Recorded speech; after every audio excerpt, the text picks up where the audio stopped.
in the name of God. In the chapter 4 of reliability book of Professor Billington, we see that the subject is network modeling and evaluation of simple systems. In the previous chapters, we saw the application of basic probability techniques to combinational types of reliability assessment. In many types of problems, these techniques is used to assess the adequacy of the system. A system is frequently represented as a network. The components of the system are connected together in series, parallel, meshed, or combination of these. This chapter considers only series and parallel networks. Definition of series and parallel systems. First, series system. In a series system, all of the components of the system must work. Only one fail leads to failure of the system. And in a parallel system, if only one needs to be working for system success, all must fail for system failure. A series system represents a non-redundant system. We have no redundancy. And a parallel system represents a fully redundant system. We have also partial redundancy. A parallel is fully redundant. In an example in chapter 3, we saw 4 operating conditions applied to a 4-component system. The condition, all 4 components must be working for system success, to be represented by a network in which all 4 components are connected in series.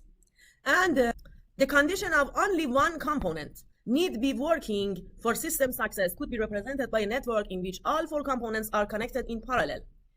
Series connection represents non-redundant, and fully redundant are represented by parallel systems. How we can draw a reliability block diagram.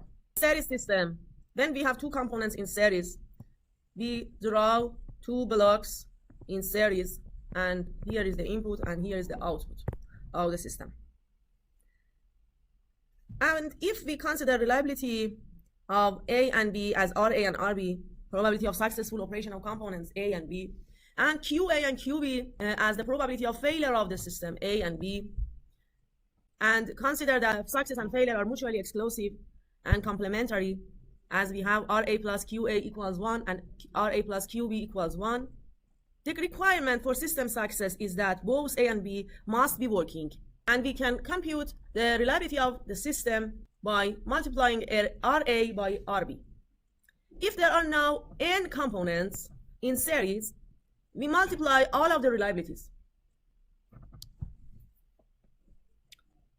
This is referred to the product of reliability in series system, as we compute the reliability of the whole system by the product of the individual component reliabilities.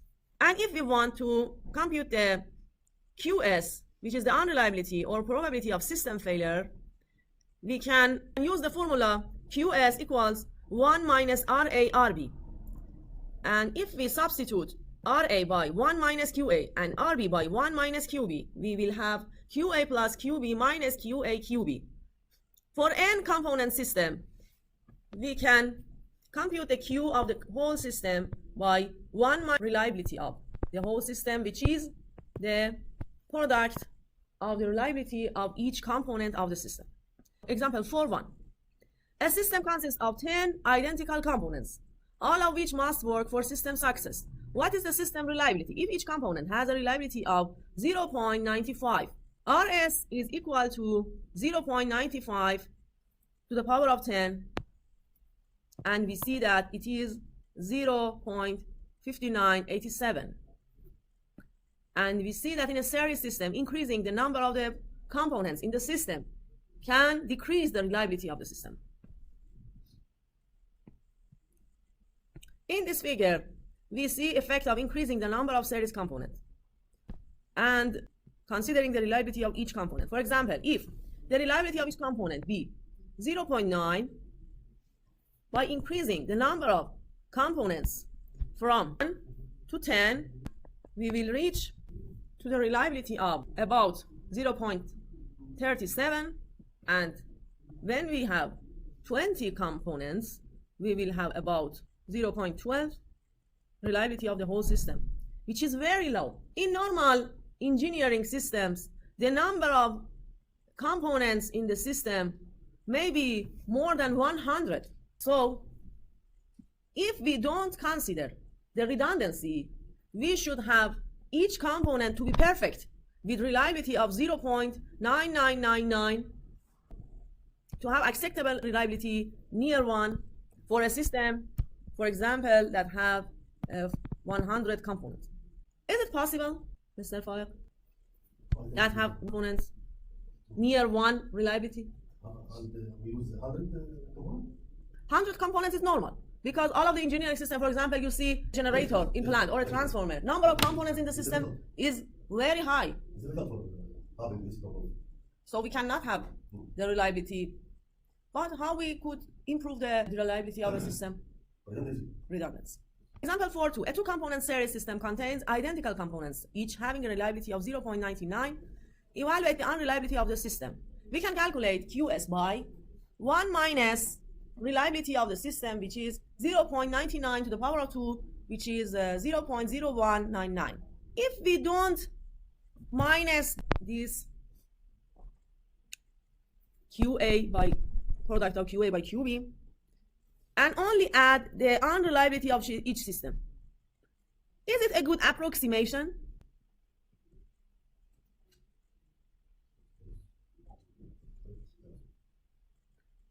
It has only an error of 0.5%, and QS is greater than the actual one is 0.0199. It's a good approximation because we increase the unreliability calculation in our assessment. So our measure will be more strict. But if we calculate, for example, Q as 0.15, and here it is less than the actual one, is it okay? Our approximation in calculation leads to a number that is less than the actual one. If we calculate reliability with approximation and we reach to the number 0.015, it's not good, because if we have some approximation that we calculate the Q of the system and the result will be more than the actual one, it is acceptable. But if it is less than the actual one, it is not acceptable, because it is very simplistic. So the unreliability of a series system can be calculated by summation of every component unreliability. So for unreliability, we sum QA plus QB, and for reliability, we multiply RA plus, by RB. R equals to RA, RB. For a series system, we have these two formulas.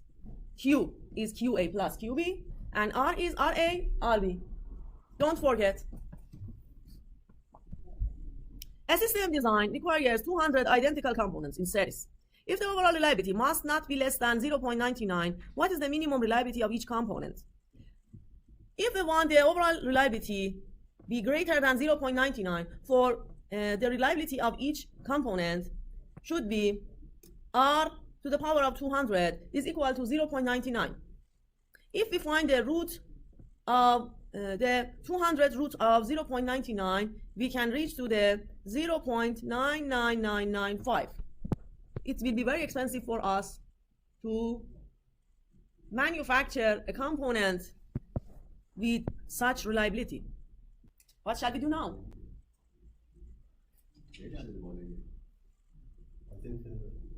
The answer is parallel system. In this figure, we see two components parallel. The requirement of a parallel system is that only one component need be working for system success. The reliability of the system can be calculated by 1 minus Q of the system, and unreliability of the system can be calculated by multiplication of QA and QB. So we can calculate 1 minus QS is QA, QB for a parallel system, because both should be unreliable, that the system be unreliable. So we multiply QA by QB. And if we calculate 1 minus QA, QB, and we substitute QA by R1 minus RA and QB by 1 minus RB and multiply, we reach to RA plus RB minus RA dot RB. And Q parallel is QA dot QB. For n component system, we multiply all of the unreliabilities to compute the unreliability of the whole system. So in a parallel system, Q can be calculated by QA QB, and R is 1 minus Q. Only for a two component system, we have RA plus RB minus RA RB. Can we approximate the reliability of the parallel system by RA plus RB? We say that, is it possible to compute the reliability of a parallel system by only adding the reliability of each system? Is it correct? Is it correct to use this formula? Is it okay? Is it a good approximation? Depends on the value of RA. No, it's not, because the actual reliability of parallel system is RA plus RB minus RA RB. So our approximation will be greater than the real one. So it's not good. It's very simplistic. A system consists of 4 components in parallel, have reliabilities of 0.99, 0.95, 0.98, and 0.97. What is the reliability and unreliability of the system? We can calculate Q by multiplying each of Q1, Q2, Q3, Q4, 1 minus Q1, 1 minus R1, 1 minus R2, 1 minus R3, 1 minus R4. And the answer is 3E minus 7. And RP will be 1 minus Q. Normally, we use Q because R is often a series of 9s followed by another that is not easy to interpret. But we use Q for the parallel system. A system component has a reliability of 0.8. Evaluate the effect on the overall system reliability of increasing the number of these components connected in parallel. When we have only one component, the system reliability will be 0.8. If we have two components, each with the reliability of 0.8, we should calculate RA plus RB, or we can calculate Q. QS is 1 minus 0.8, that is 0.2 multiplied by 0.2. So we have 0.04. And reliability will be 1 minus 0.04. For 3 components, we will have 0.2, 0.2, and 0.2. And this is 0.08. And this will be 0.992 system reliability. By adding one parallel system, we have added the reliability of the system by 16%. And if we add another component parallel, and we have 3 components parallel, we add another 3% for reliability of the system. As we see, the most increasing in reliability has happened in the first component addition. And after that, we add, for example, for here we buy only one component. Here we have only one component, and the cost is, for example, 100%. If we add another one, we should have twice cost, 200% cost. But we will have the increase in reliability about 16%. We add another one, the cost will be 300%. But we only add 3% in reliability, and the reliability will increase from 0.96 to 0.99. We should see that if it is important for us and our goals, we can add another component. It is an economical problem.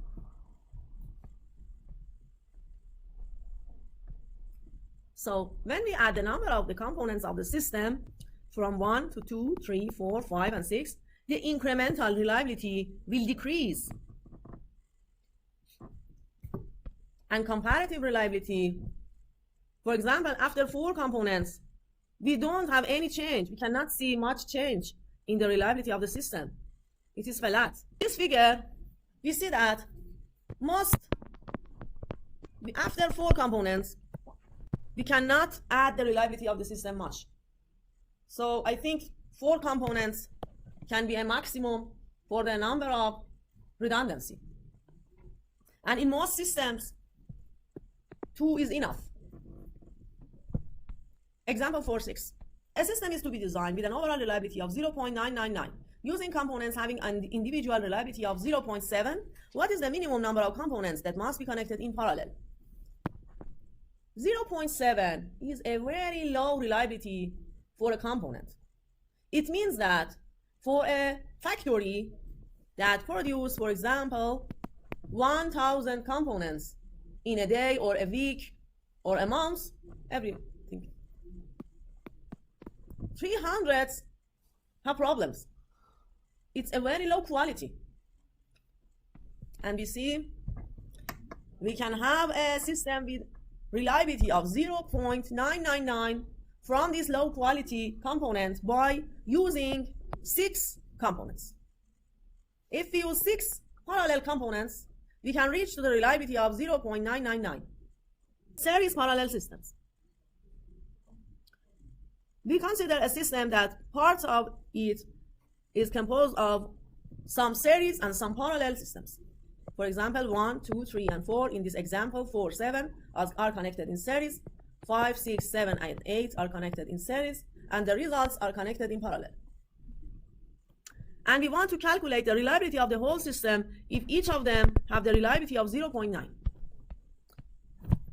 So we can calculate by, if we name the reliability of these 4 components to R9 and these to R10, we will have this R9, R10, and R9 can be calculated by multiplying R1, R2, R3, R4, and R10 by multiplying R5, R6, R7, and R8. So we will have R11, that is the parallel connection of R9 and R10, can be calculated by 1 minus Q11. And Q11 is the multiplication of Q9 and Q10. So we will have this. And if we substitute these numbers by 0.9, we will reach to the number 0.8817. Example 4.8. Derive a general expression for the unreliability of the model shown in figure 4.7. And hence evaluate the unreliability of the system if all components have a reliability of 0.8. Then figure 4.7. 3 and 4 are parallel. We substitute 6 for them. And we substitute 7 for 1, 2, and 6. And we transmit 5.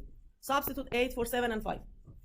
So we will have Q6 by multiplication of Q3 and Q4 because they are parallel.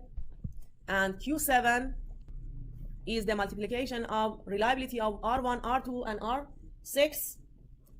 They are series. And the results are parallel with 5. So we can multiply the Q of 7 and Q of 5. So after substituting, we substitute Ri by 0.8 and Qi by 0.2, and this will lead to the reliability of the whole system, which is R8 to be 0.92288, and Q is 1 minus R. 4.5. Partially redundant systems. Previous sections have been concerned only with series systems, non-redundant and full redundant, which is parallel system. But in many systems, these 2 extremes are not always applicable. Mr. Fire, in a plant, do you use redundancy for all of the components? Most components, not all. Most. So in a real system, we have only we will see partial redundant system. Fully redundant system are not used in the industry. Well, the main equipment. All of the components have redundancy. The main equipment have no redundancy. For example, for 1 unit, there is 1 generator, but there is maybe 2 pumps, 4 pumps for the turbine. Yes. Here. We will use the binomial distribution concept to calculate the partial redundant systems, the reliability of partial redundant system. We will explain by an example. Example 4.9. Derive a general expression for the unreliability of the system whose reliability model is shown in Fig 4.9. Consider the case in which all parallel branches of the system are fully redundant, with the exception of that consisting of component 4, 5, and 6, which any two of the branches are required for system success. Here this is parallel, but 4, 5, and 6 are not parallel. This is partial redundant. Two of three. These two of these three systems are required for this part to be working. For example, 4 and 5, or 4 and 6, or 5 and 6. Only two. If we don't need all of them working, and only two is enough. How we can calculate this system? So we should reduce this diagram. We can substitute 2 and 3 by a new name, which is 8. Both are parallel. I use the name 8. And this part by component 9. 1 is directly transmitted here. So we will have 1, 8, and 9 in series. We will substitute it by 10. And the whole system as 11. We can substitute Q8 by multiplying Q2 and Q3 because these parts are parallel. And but R10. R10 is the multiplication of R1, R8, and R9 because these parts are connected in series. Q11 is the parallel of parts 10 and 7. So Q11 is Q10 and Q7. What about R9, which is partial redundant? R9 can be calculated by what is the probability of working for R9, R5, and R6. It is a case of reliable system. If R4 and R5 is working and Q, we will have 6 not working, it's okay. R5 and R6, but 4 is not working, is okay also. 6 and 4 working, but 5 is not working, is okay also. And Q9, all of them not working, or on only one working and 2 of them not working. If we substitute R4 and R5 by 0.8 and Q by 0.2, we can calculate R9 and Q9. And we substitute R9 and Q9 in these equations and calculate the Q of the system and reliability of the system. We said that in partial redundant, here we need 2 components working. Also 3 components working is okay. So we will have R4, R5, R6 is okay. R4, R5, Q6 is okay. R5, R6, Q4 is okay. R6, R4, Q5 is okay also. But if all of them not working is not okay, 2 of them not working is not okay, and we can change these 2 systems that is not working. We will stop here in 4.6, and in the next session we will teach standby redundant systems. Any questions? Have a nice time.